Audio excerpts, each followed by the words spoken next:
bata ka, ano ka ba, laking mayaman?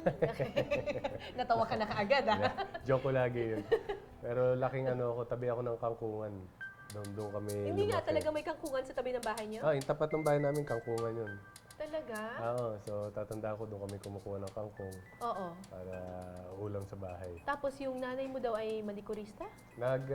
Una siya naglalaba, tumutulong sa lola ko. And then, nung pinanganak kami, siyempre nahihirapan na rin siya. So, siya, ganun, manicurista, nag-aaral ng secretarial, kung ano-ano man, maihaahon lang ako.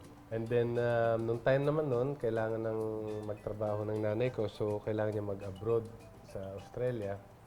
And nakapag-settle down siya ron, tapos nadala niya yung lola ko sa ate ko, ako lang naiwan.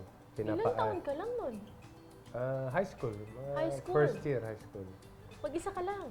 Andun pa yung lola ko, nung patapos na ako, saka na sila umalis. So, ako na lang nag-alaga sa sarili ko. Dahil lumaking mahirap, sinikap ni Benji ang makatapos ng pag-aaral sa pamamagitan ng kanyang galing sa basketball. Kilala ka bilang the Tower of Power. Bata ka pa lang ba talaga? Naisip mo nang yan ang papasukin mong larangan pagbabasketball?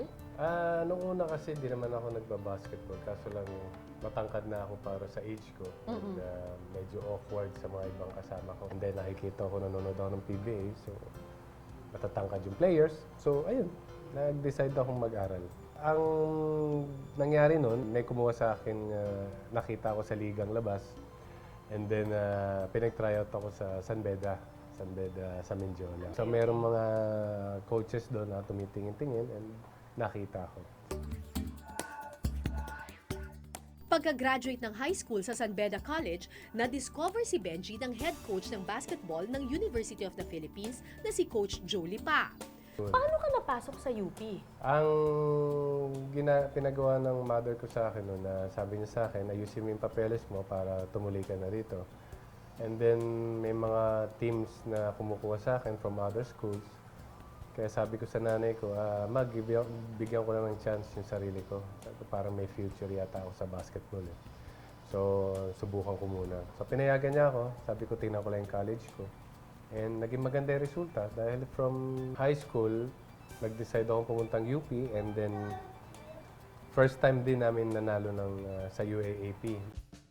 1986, kabilang si Benji sa koponang nagpapanalo sa UP ng kampyonato sa UAAP.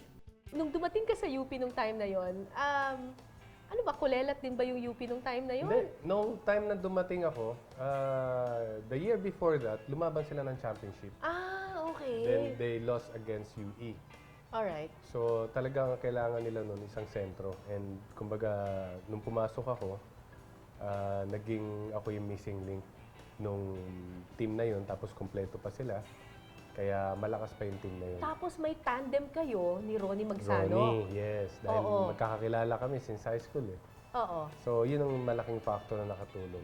Anong pakiramdam nung 1986 na, wow, nag-champion ng UP? Sobrang saya ko dahil siyempre parang ang dami kong piniling eskwelahan eh. So parang sabi ko, pag nag-decide ako sa UP, paninindigan ko to. And then nung nag-champion kami, siyempre overwhelmed, naisip ko, tama yung desisyon ko. Ayon kay Benji, mahirap man pagsabayin ang kanyang pag-aaral at paglalaro, sinikap niyang magtapos dahil ito ang ipinangako niya sa kanyang ina. Mabuti na tinapos mo pa rin yung kurso mo.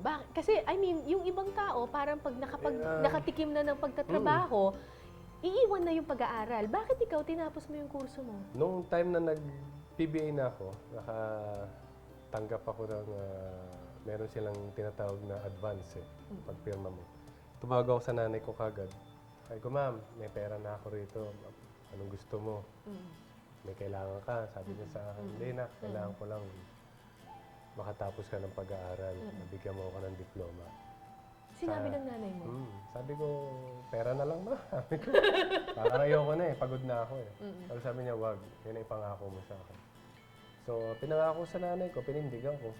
So, tinapos ko yung 5 years ko sa UP at talagang sumampa ako. At tumanggap ako ng diploma at silang tatlo ng lola ko saka ate ko umuwi from Australia.